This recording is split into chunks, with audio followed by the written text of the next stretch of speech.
Imagínate esto, un día cualquiera en el puerto de Charleston, una de las ciudades más importantes de las colonias británicas. El comercio fluye, los barcos entran y salen, la gente sigue con su vida cotidiana, pero de repente algo cambia. Un grupo de barcos aparece en el horizonte avanzando sin miedo hacia la bahía. No llevan bandera de ningún país, llevan el símbolo del terror en alta mar, la bandera negra. En el centro de esta escena hay un hombre cuya sola presencia hace temblar a marineros y comerciantes por igual. Un gigante con una espesa barba negra, trenzada con cintas y adornada con mechas encendidas que desprenden humo, como si el mismísimo diablo hubiera subido a cubierta. Edward Teach, mejor conocido como Barba Negra, ha llegado con una flota de corsarios listos para tomar la ciudad. Pero aquí viene lo más inesperado. No están aquí por oro, ni por armas, ni por mercancías exóticas. No, su objetivo es algo que nadie vio venir, algo que pondrá a toda la ciudad de rodillas.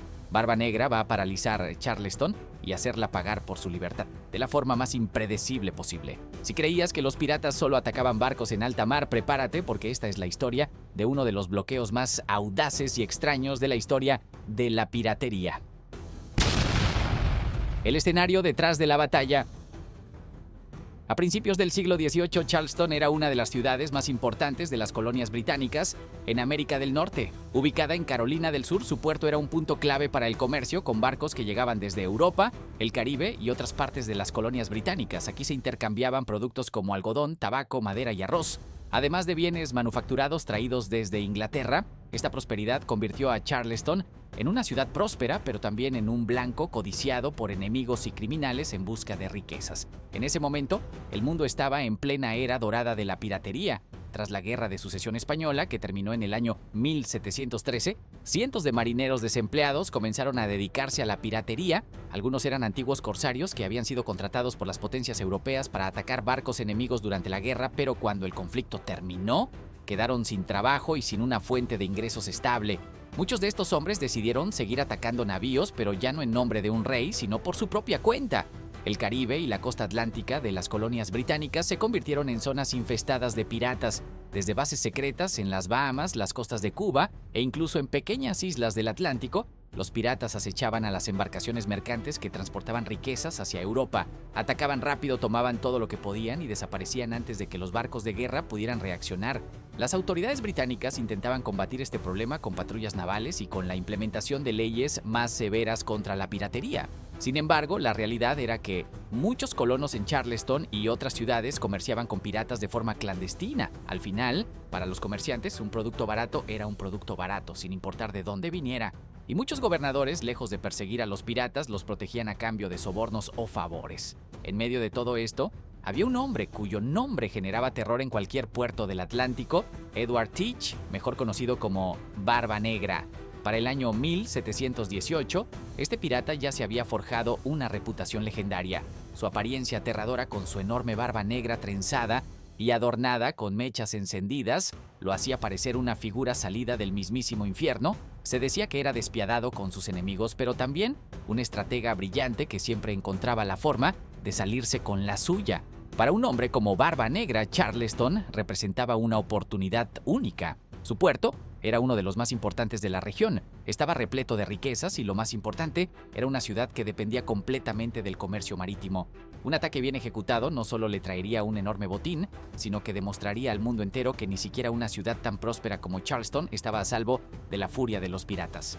Mientras la gente de Charleston seguía con su vida cotidiana, sin saber lo que estaba por venir, Barba Negra y su flota ya navegaban en dirección a la bahía. No se trataba de un ataque cualquiera. Lo que estaba a punto de ocurrir quedaría grabado en la historia como una de las jugadas más audaces y sorprendentes de la piratería. El bloqueo. En la mañana en que todo comenzó, las aguas de Charleston despertaron con un espectáculo aterrador. Varias embarcaciones aparecieron en el horizonte y en cuestión de horas bloquearon por completo la entrada y salida del puerto. No había escapatoria. La ciudad quedó atrapada en una trampa tendida por el hombre más temido de los mares, Barba Negra.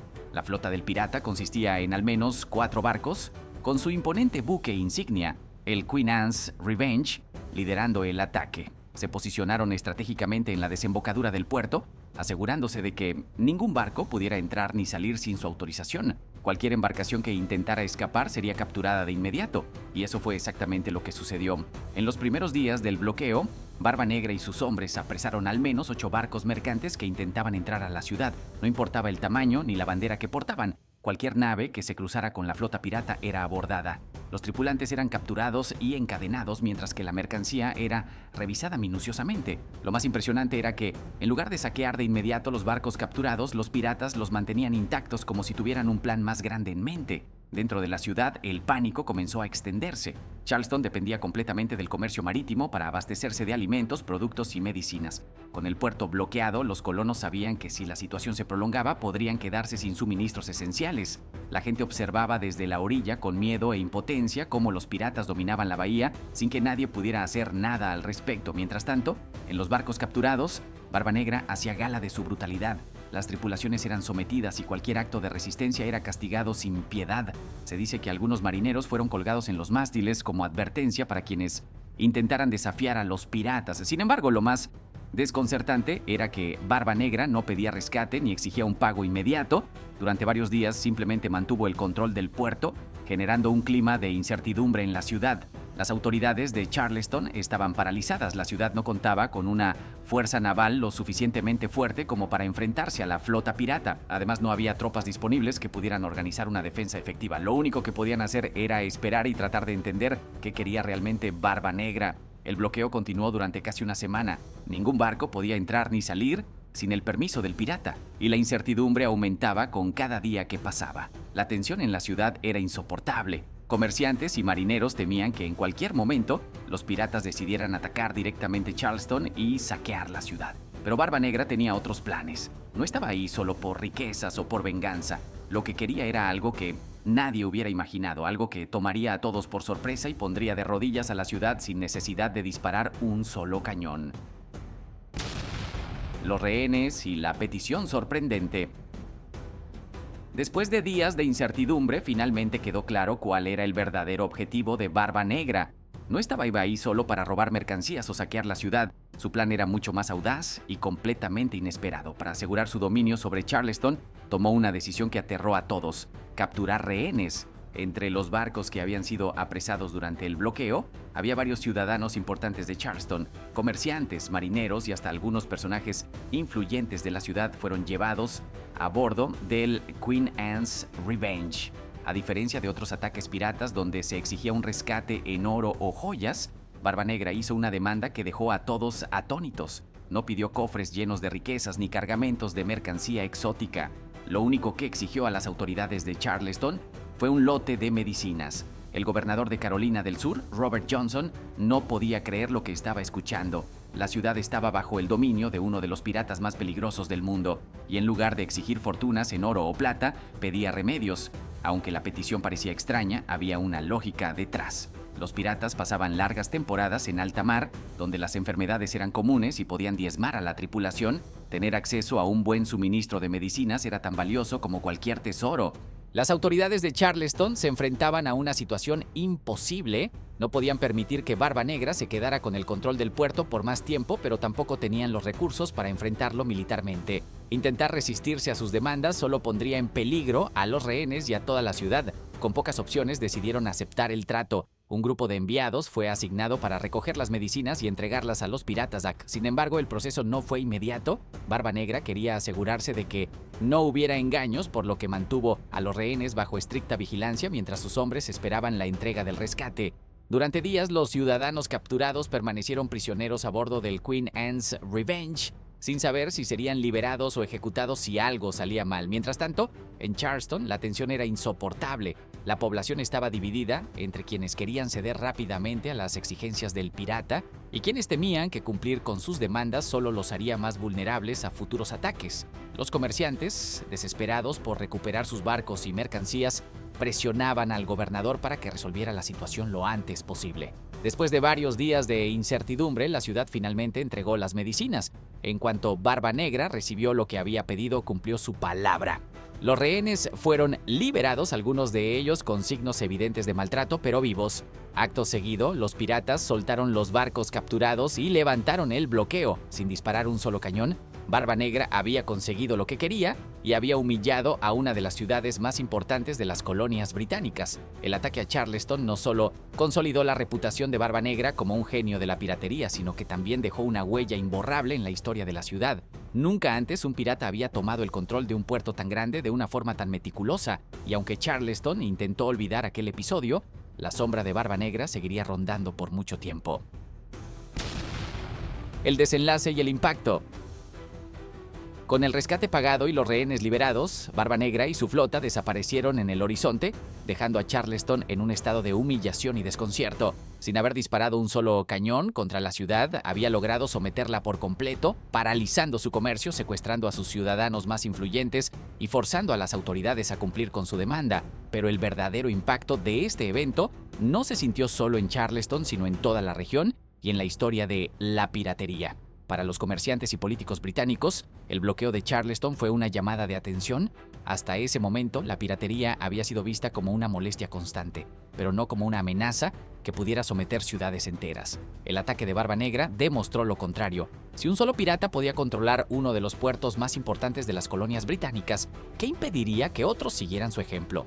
La idea de que los piratas pudieran tomar el control de centros comerciales estratégicos preocupó a las autoridades británicas, quienes comenzaron a tomar medidas más drásticas para acabar con ellos. Uno de los primeros efectos de este ataque fue el endurecimiento de las leyes contra la piratería. Los gobernadores coloniales, que antes toleraban a los piratas e incluso comerciaban con ellos, ahora se vieron obligados a perseguirlos de manera más agresiva. En los meses siguientes, la corona británica fortaleció su presencia naval en la costa atlántica y comenzó a ofrecer recompensas por la captura de piratas. La época de relativa impunidad que habían disfrutado muchos corsarios llegó a su fin. Para Charleston, el ataque dejó una cicatriz profunda. La ciudad había sido humillada y expuesta como vulnerable ante la fuerza de los piratas. Aunque el comercio se reanudó poco después del levantamiento del bloqueo, el miedo de que algo así pudiera volver a ocurrir permaneció latente. Durante años, los comerciantes y ciudadanos recordaron con horror la vez en que Barba Negra puso a Charleston de rodillas con nada más que su astucia y su reputación aterradora. Para Barba Negra, en cambio, este evento fue una victoria total. No solo había conseguido lo que quería sin derramar sangre, sino que también había fortalecido su leyenda. A partir de ese momento, su nombre inspiraba aún más miedo en los mares. Los capitanes mercantes que escuchaban rumores sobre su presencia en ciertas aguas preferían cambiar de ruta antes que arriesgarse a un encuentro con él. La historia de Charleston se convirtió en una advertencia para todos. Desafiar a Barba Negra podía significar el fin. Sin embargo, este éxito también selló su destino. El creciente temor hacia su figura hizo que las autoridades británicas pusieran un precio aún más alto por su cabeza. En menos de un año después del ataque a Charleston, su reinado llegaría a su fin en una de las batallas más legendarias de la historia de la piratería. Pero para entonces, su legado ya estaba asegurado. Su audaz bloqueo de Charleston seguiría siendo recordado como una de las jugadas más arriesgadas y brillantes jamás realizadas en alta mar. Piénsalo por un momento, la historia de Barba Negra y el bloqueo de Charleston no es solo un episodio más de la piratería, es casi como si fuera el guión de una película de acción. Un villano carismático, un plan audaz, rehenes, una exigencia inesperada y un final que dejó a todos en shock. No es casualidad que Barba Negra siga siendo una de las figuras más representadas en la cultura pop. Desde películas hasta series, videojuegos y novelas, su imagen sigue viva. Seguramente has visto algún personaje inspirado en él, con su barba oscura, su actitud imponente y su capacidad de sembrar el caos con solo aparecer. En la saga de Piratas del Caribe, por ejemplo, el Barba Negra de la ficción comparte la misma aura de terror y misticismo que el real. Videojuegos como Assassin's Creed también han retratado su historia, mostrando cómo su reputación lo convirtió en una leyenda. Pero más allá de la ficción, su impacto en la historia es real. Su ataque a Charleston fue un recordatorio de lo frágiles que eran las colonias y de lo impredecibles que podían ser los piratas. No eran solo ladrones en busca de tesoros, eran estrategas, líderes temidos y en algunos casos figuras que desafiaban el poder de los imperios. Así que la próxima vez que veas una película o un videojuego sobre piratas, recuerda que detrás de cada historia exagerada o fantasiosa hay hechos como este. Barba Negra existió y durante un tiempo fue el terror del Atlántico. Su nombre sigue vivo porque pocos hombres han logrado dominar los mares como él lo hizo. Si te gustan estas historias de piratas y quieres conocer más sobre las leyendas y batallas que marcaron la historia, no olvides suscribirte y activar las notificaciones. Nos vemos en la próxima aventura.